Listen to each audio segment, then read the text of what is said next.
How's it going, Song of Ice and Fire fans? It's Grant from Yecats Miniatures, bringing you another unboxing and analysis for this time, House Stark's brand new Winterfell Guards, and a massive thank you to Wargamer.pl for dispatching these a little bit early, just so we can do an unboxing and analysis, so you guys can make an informed decision. And when I say informed, that is a very loose terminology when it comes to me and Brett. So let's get stuck into the unboxing. So these are the Winterfell Guards, really nice artwork, potentially Karl Kaplinski, I'm not entirely sure, but it looks like his sort of style of work. But loads of sculpts in this box. Looks like there's 6 separate sculpts. Obviously we have the unit attachment in this box as well, so obviously that will contribute to the amount. Bear with me as I get rid of this plastic wrap for you. Really nice artwork, quite reminiscent of the Bolton Blackguards, where it's got like the fire and the dark stuff going on, but I don't know who they're fighting against. But yeah, really nice artwork. The artwork never ceases to amaze me on these boxes. So let's get stuck into the nitty-gritty of it. So we have a 12-man infantry tray to start with, as we come to expect, and we have multiple unit cards in multiple different languages. If you purchase this box, obviously you get all these in the box. This is the one that we need. Try not to pay too much attention to it right now. Myself and Brett will be talking about it in more detail after the unboxing. But yeah, initial reaction is it's really nice looking unit, precision, which we tend to be seeing less of nowadays, and adaptive, so we can get some more Stark children involved and get some free direwolves going on. What, 3 points, but and obviously unit attachment as well.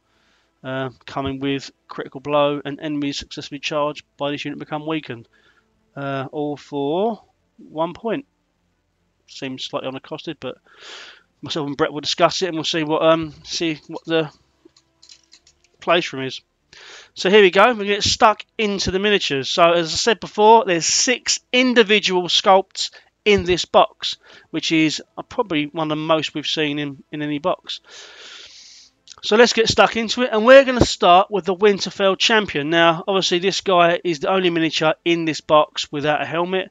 I really love the motion in it. I love the fact he's swinging this greatsword. The motion in his cloak as it follows around. He's also the only miniature in this box to have a fully fur cloak, so that helps stand him out a little bit.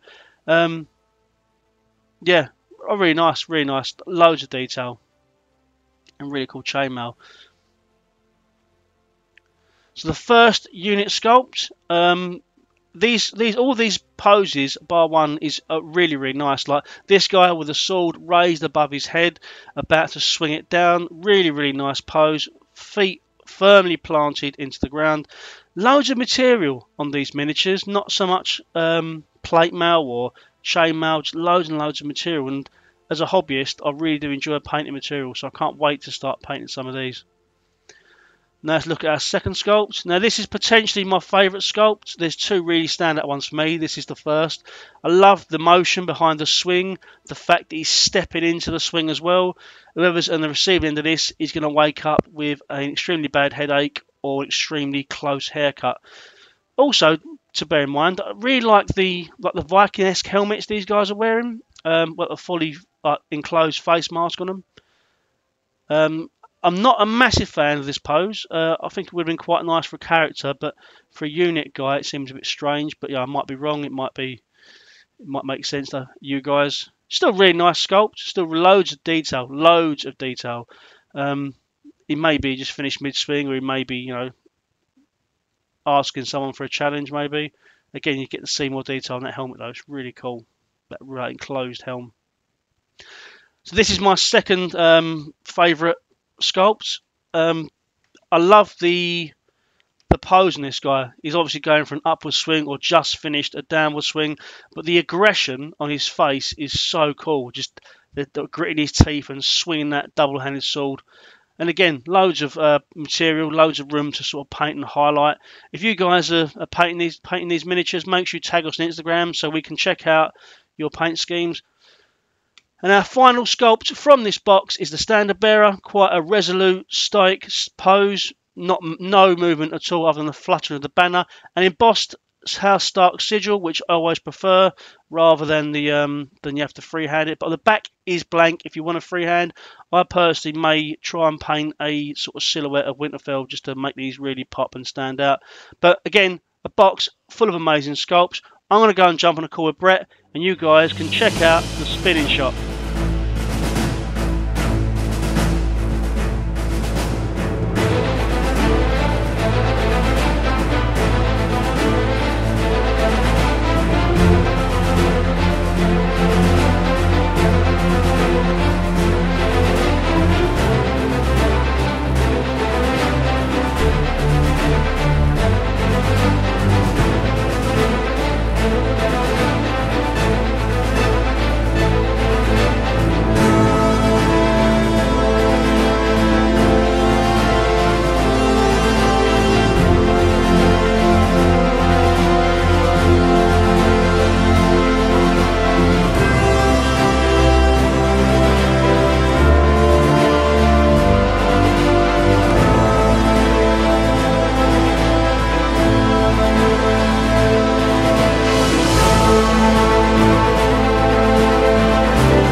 And we're back in the room. How's it going, Brett?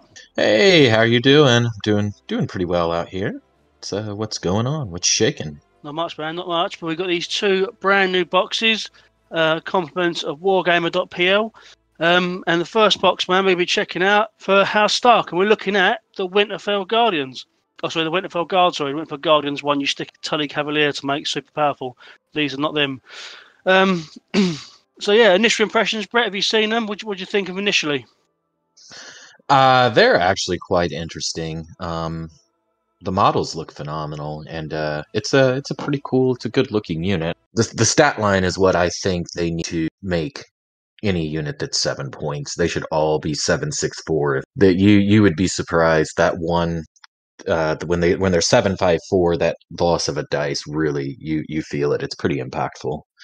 So I like that right off the top, but overall, they're just a cool looking unit. Okay, cool. So let's go over the card then. So put it up on screen for everybody. So they're a movement fight. So they're a 7-point unit, but they come with adaptive. So we see this in Free Folk Raiders and in Stormcrow Mercenaries. So they reduce the cost of one attachment in the unit by 1, which is handy to give you access to some of the Stark children, which then gives you access to the direwolves, as well as other really cool attachments. Then movement 5. They have a 3+ to hit longsword profile, as you said, a 7/6/4. They have a 4+ armor save and a 5+ morale. Then they've got 2 newish rules, I think. I think they might be both be brand new rules. But Winterfell supplies, so they have precision at all times.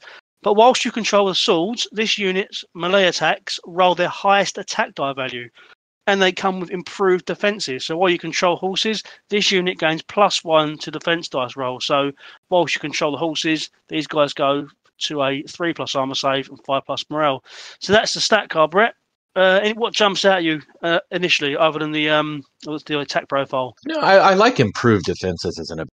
So I think the only problem with a unit that's 4+, 5+ with an ability that gets it to a 3+ is you're basically really worried about Tywin and the Free Folk Wolf. So,